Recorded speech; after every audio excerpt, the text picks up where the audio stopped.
Welcome back, everybody. This time on CNG Performance, we take our Holley sniper-equipped Dodge Ramcharger 4x4 and add overdrive. We do? Absolutely. You want to see how? Yeah. Stay tuned.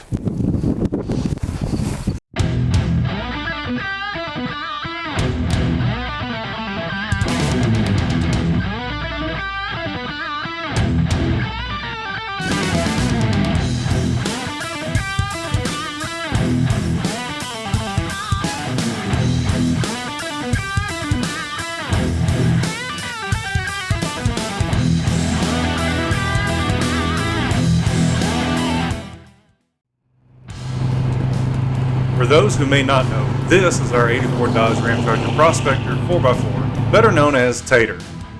Last time y'all saw it, we had just wrapped up a Holley Sniper EFI install, which has made it much more reliable and easier to drive, especially during the cold months. I've always wanted to make it more highway friendly, and an overdrive trans is just what this truck needs.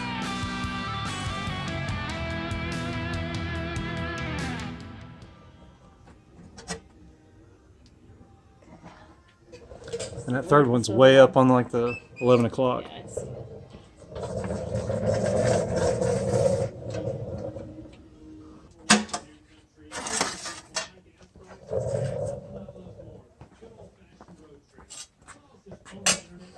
Just add it to the table of parts. So much air noises out there. We live like 2 miles from an Air Force base, so.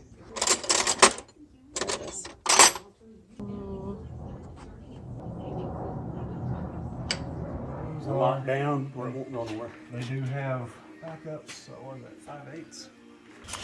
So as you can see, we took out all the exhaust because it was in our way. And so much more room for activities. Back forward out of your eyes. You got it? It's gonna be heavy. Yeah.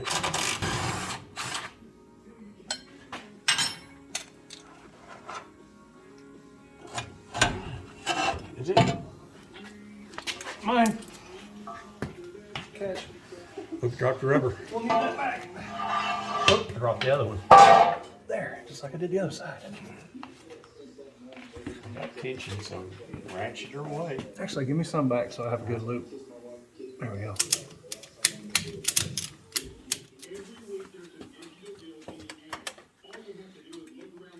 There you go, you're on it. Go for it. You got it. Come on. Got it. Come on out. What? It's raining bolts. Watch your head. It's raining bolts. Hallelujah. Hallelujah, it's raining bolts. There's not one right up here, is there? Okay, I'm here. You got a hold of that? Best I can, yeah. Okay. Oh yeah, I got good control. So go ahead and come back. Just a touch. Okay, we're off the dowels. You're out. Okay, bring it down to touch. Watch the floor. Make sure the transfer case handle comes out.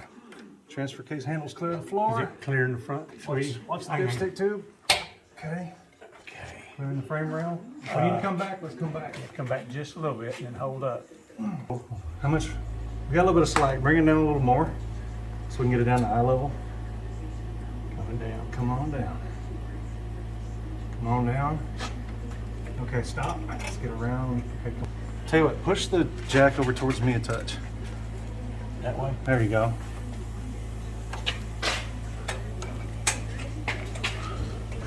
Okay, we're under. Okay, lines are Coming down a little bit more. lines are gonna clear. Hose has still got some slack. Get that clamp open in a We're minute. almost to the end of the jack coming down. That's fine. That's it right there. Okay, perfect. Now, This is stable Staying. pretty good. okay, we need to get these 3 bolts out. I want to break his stuff.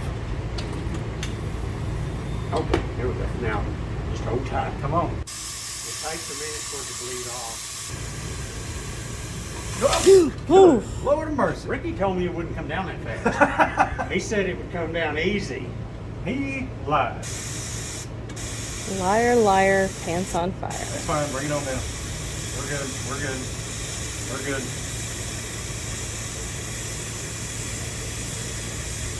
Ground floor?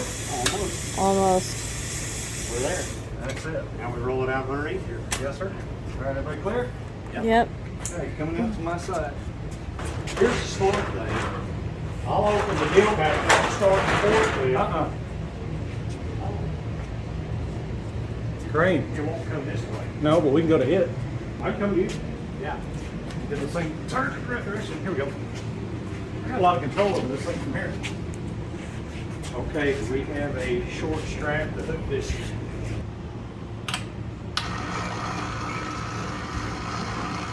Well, if it goes wrong, I'm gonna get all on camera. Remember this moment. So we can, so when they're like, hey, what happened? But well, let me show you. This time on CNG Performance, we're in the ER. Okay, you have a lot of rear weight. Yeah, we're balanced. It's not that much nosy, is it? With the converter in it, it will be. You don't want to pull it out. I can. I should. I need to because it has to go out. Look at where you're at. Oh, trust me. And sure. Did you all put it? I tried to.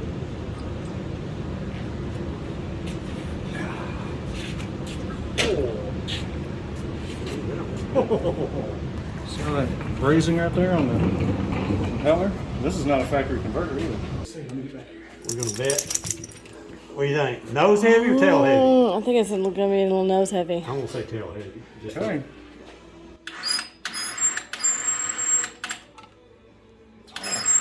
let go of it.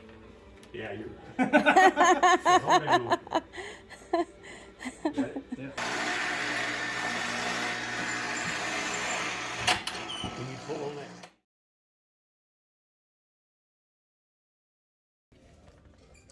All right, everybody, how's it going? Day 2. We got a late start yesterday, but we did manage to at least get the old transmission out, and then this is the overdrive that we're putting in its place. We're going to do some cleanup on this thing. We got another torque converter for it because I'm not sure if you saw it earlier. The torque converter that came out of our 727 has definitely seen better days. Let's come look at it. You can see where that pump bushing has worn out the snout on that converter pretty bad. So not only was that 2-3 overlap kind of killing this thing, but apparently the pump bushing was too. So we're going to pull the pump out of the overdrive, put a new pump seal in it, take a look at the bushing because I believe the kit that I ordered came with a new pump bushing anyway. We'll put a new pump seal behind it, put all that back together, clean this thing up a little bit. And another amazing discovery that we made, and I hope that we're right, is if Cass can swing over here somewhere, and if you guys can see this, where our old 727 mounted to the cross member on these pads, I believe our 518 is going to mount in the same location. So we might get away without having to drill new holes and moving the cross member back. So if that's the case, that's also a win-win because that's less fabrication we have to do. At that point, all we really have left is to have drive shafts made, or shortened and lengthened in this case, because you can see where the output for the forward drive shaft is on the 727 versus how far back it is on the 518, obviously because the overdrive adds to the length.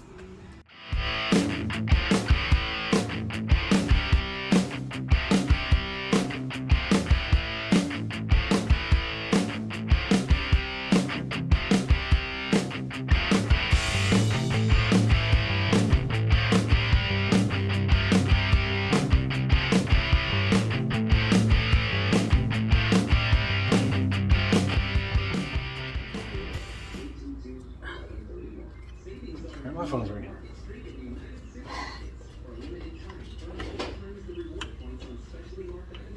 Yes, mother. Where's your battery charger? It's I pro. got your trailer, it's not here. Why would it be in my trailer?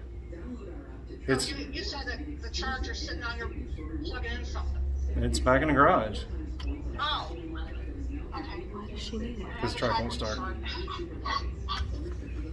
Okay, so it's in the garage. All right, thank you. The back part of the garage. Okay. Love you, bye. Love you, bye. Hey mom, you're supposed to start the track. Nah, it's too cold. Hey mom, you're supposed to start the track. Nah, not today, it's too windy. Hey mom, you're supposed to start the track. Nah, I don't feel like it. Okay. Take notes, boys and girls. Go out and start your project cars. Right now. Just I don't care if it's a motorcycle, lawnmower, dirt bike, four-wheeler, an old tractor, diesel. Don't care what it is. If you're wrenching on it, and you've been ignoring it for a while, go start it right now. Got small thread. There's 2 pump bolt holes that are threaded at the roughly 3 o'clock and about 8:30 positions. We're going to make our own slide hammer to pull the pump out.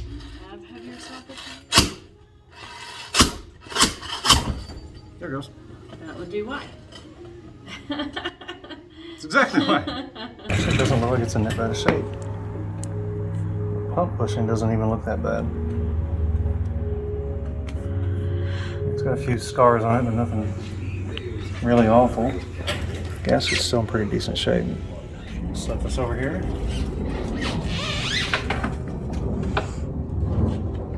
Get to, and then here's your front drum basically. So there's that adjustment band right here, this bolt. Adjust the tension on the front band, which is just kind of wobbled in here. But if this nut was backed off, you can literally just grab this shaft and the whole front drum assembly would come out right now, which we don't want.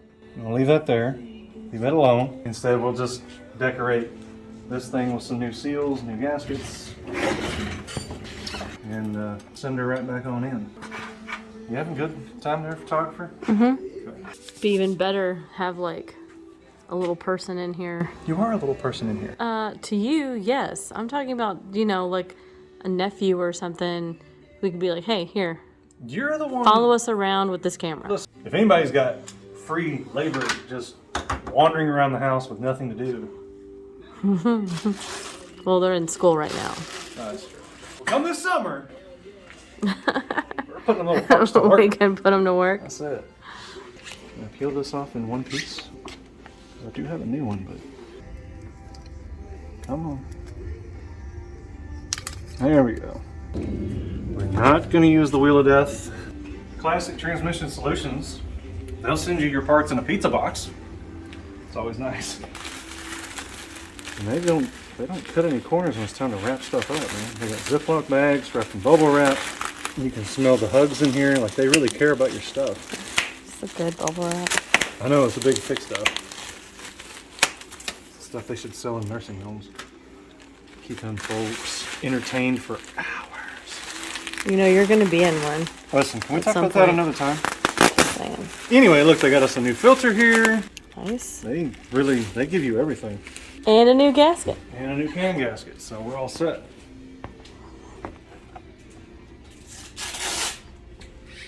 Tape the bejesus out of everything. So, you guys with Chrysler stuff looking for a company that'll help get you sealed up? Classic Transmission Solutions.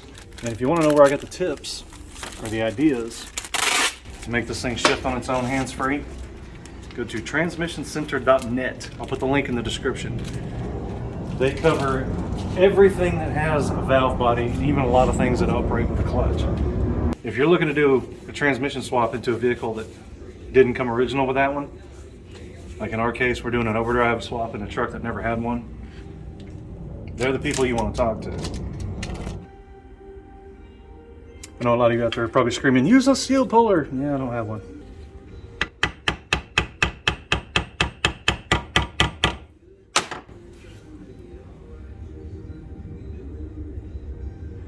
Oh, I'm dumb.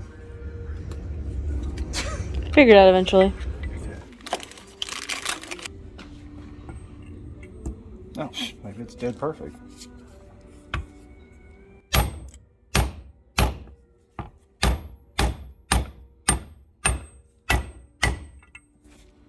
Seal installed. Okay, so. Oh, I had it right. Use both hands and both eyes, that might help. Now we're cooking. Sweet, now I needed some 5/16 all thread. And we can send this thing back where it belongs.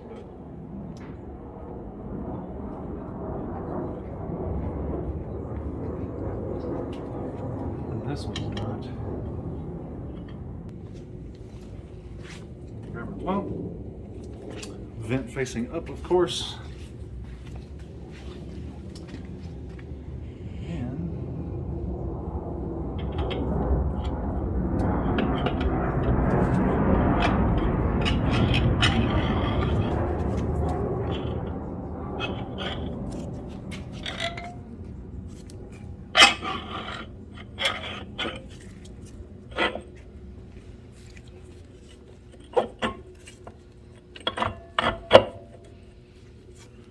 being too ginger with it.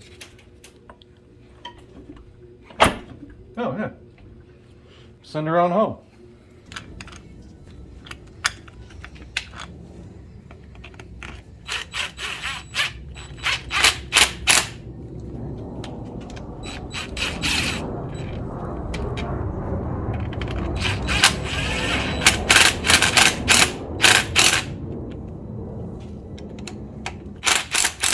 A So, little chilly. a few minutes ago, we got the pump in, had to kind of step back and readdress an approach angle, if you will.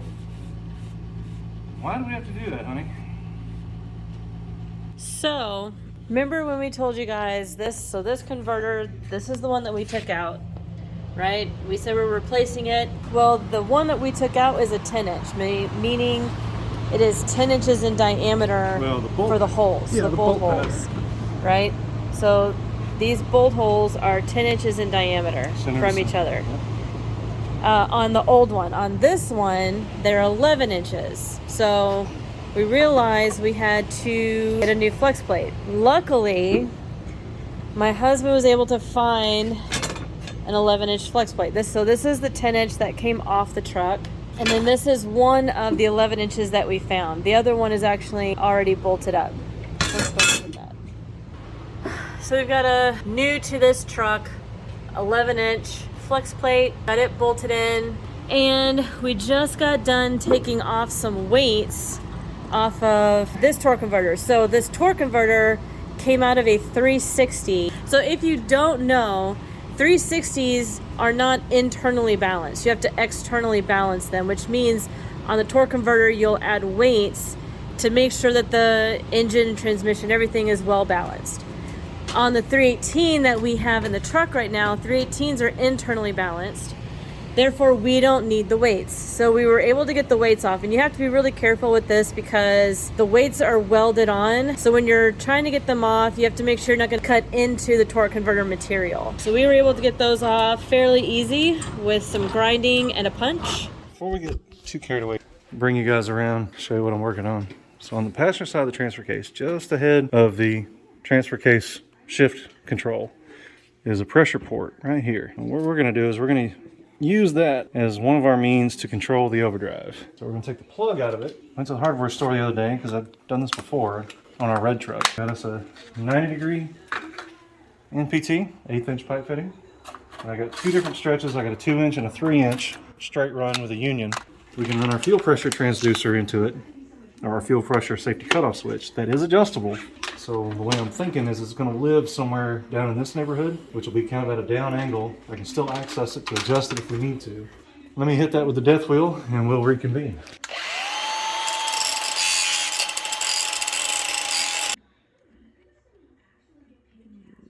Am I genius? Let me find a wrench for that and see if I can tighten it all the way down. Ooh, you know what? I'm gonna have to do some more. On that other side. Well, yeah, like just literally right through there. Yeah. Just enough for that tube to pass by, because I don't think I could start that. Nope. Nope. So, sir. Easy. It's full lock. That's it. Yeah, we'll just kind of twist and you have to manipulate that little rod right there a little bit. Should be on the dowels. Wish me luck. Here we go. But I'm stuffing everything in the way.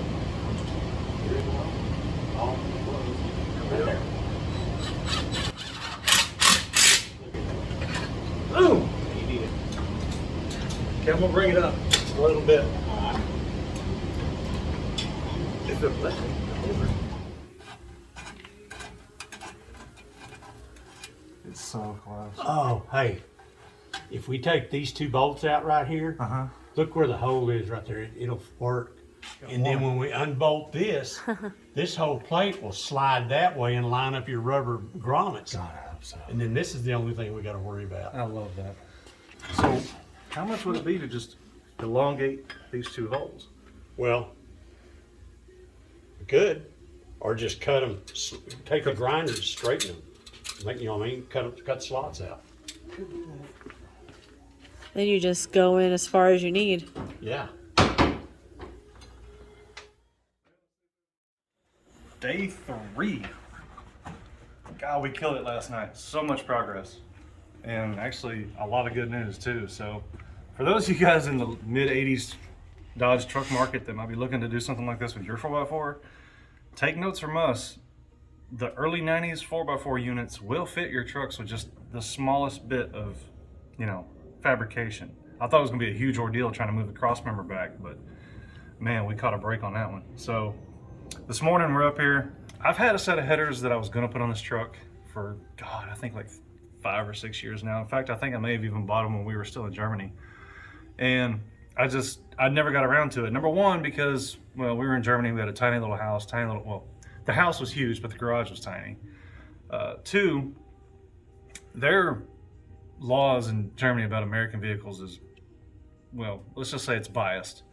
And three, I knew it was going to be kind of involved, especially since these are still EGR era heads and they still have those EGR ports below the exhaust ports.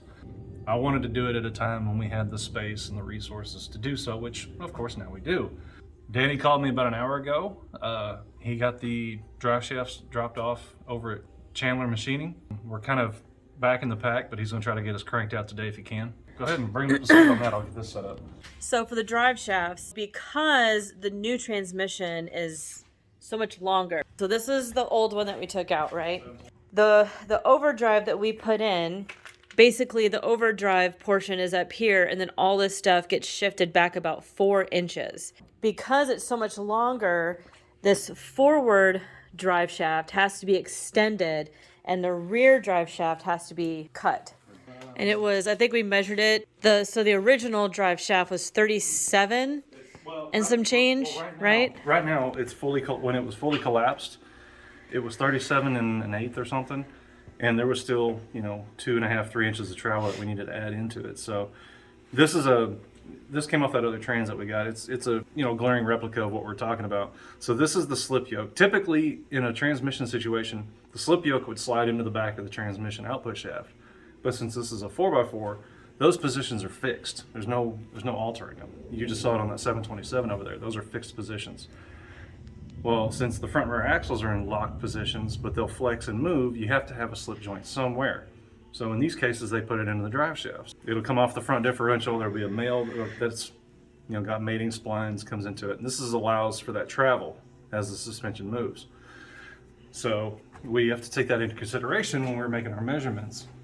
And obviously the folks over at Chandler will have that. They'll know that already when they're making their measurements. So we should have that back by close of business today, which will be great, because then it will only take, by the time we get that here, we'll be done with everything we need to do, mechanically here. We got to build a new set of transmission lines, tidy up a few things, like we got the vent tube over here, just kind of haphazardly wrapped around the dipstick tube just to get it up into location, sort of. And then the only real stickler, and this is where things are going to get tricky, is since there's no exhaust system, and there's nowhere for the O2 sensor to ride, and there's no stretch of pipe behind the O2 sensor, I have trepidation about whether or not this truck will even start and run. I already know that I'll probably have to set the sniper into open loop so it doesn't try to go into a learning state. It still relies on the O2 sensor to keep the thing alive. So that'll be tricky. I don't know if this thing will run or not, but we'll still try. And of course, if you're doing this at home, don't forget small block Mopars. These front and rear stud holes in the cylinder heads are not blind holes. They go into a water jacket. So you'll want to make sure to drain the coolant first before you make a green puddle on the floor.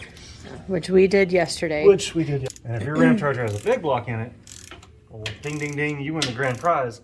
All the holes are water bearing. Lucky you.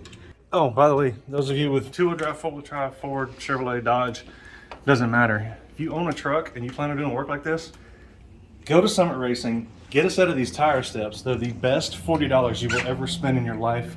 Trust me. They are amazing for short people like me. And they're amazing for tall people. What are you talking about? Well, because you can see it right here. All these trucks are designed the same way in the 80s. You got 16 acres of hood space and the engine's all the way in the bottom. There's so much room for activity. Yeah. With no engine in here, you can almost break dance. And this right here, this is what you can see. This is where the problem comes in when you put headers on these generation small blocks, is these extra exhaust port holes down here at the bottom. They exist on the cylinder head, and you have to plug those holes, otherwise you end up with nothing but leaks if you try to put headers on.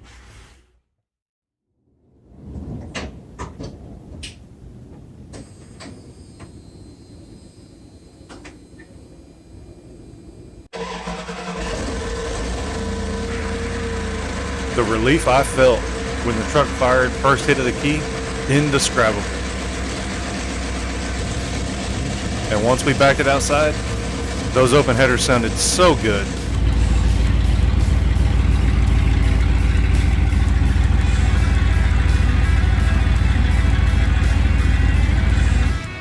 And the next morning, we got it in first thing for a new exhaust system.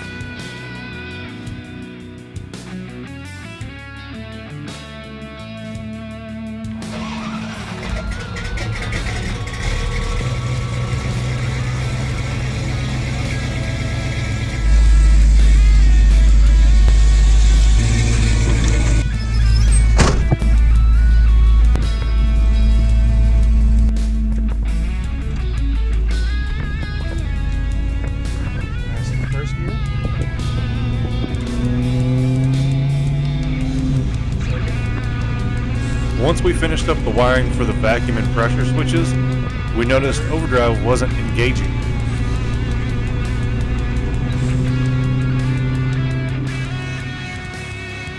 After a bit of troubleshooting, we discovered we mistakenly bent the pins for the connector. Once we got that corrected and adjusted the switches we installed, everything worked like a charm.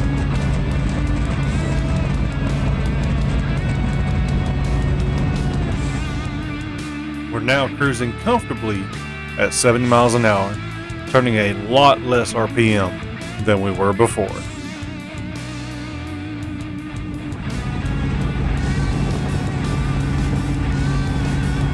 So there it is, folks. One giant 4x4 automatic overdrive swap in the books. Overall, I guess it wasn't really that difficult. I mean, it took more days than what we planned because we had to get the drive shafts cut twice. Yeah. The exhaust had to get redone. So those things added some extra time that we hadn't planned on. But for the most part, it wasn't terrible. It was a lot better since we were using Ricky's shop with his lift, though. Which, by the way, he may never see this, but Rick, if you are watching, thank you so much for letting us use your place and your lift, because doing this in our garage on the floor, rolling in the dirt, not only would it have taken forever, but it would have been a huge nuisance. Yeah, it would have been a nightmare. We would have not have been happy. And also, big thank you to Danny James. He's come through multiple times for us, and here he is again. He's that guy that when he's around, things just tend to just kind of work no matter what. He knows so many people too. Sure. You know, like in this area, you need something done, we can just ask Danny. He's a huge help. We're glad to have him as a friend. Be looking for him in future episodes for sure, because he's always around. We love having him. Yeah, overall, we're pleased with it. You got the overdrive. We've got the EFI controlling everything under the hood. Engine runs like a sewing machine. Transmission's nice and smooth, engages every gear real good and firm. Overdrive's not twitchy or finicky. And this thing tools down the road right at 70 miles an hour at about 2,100 RPM. It's a nice cruise RPM. We're not screaming this thing down the road to keep up with traffic anymore. We're saving a little bit of fuel, saving some wear and tear on the motor. Life is good. Stay with us. We got an engine swap coming down the road for this thing in the future for a little more power. And of course, we've still got a whole yard full of projects. And hopefully you guys will join us for those too. So thanks for watching. Don't forget to subscribe and like down just below this video. Keep following us on social media. MoparChick85 on Instagram. Gary's_garage83 on Instagram. Thanks for watching, and we'll see you guys in the next one.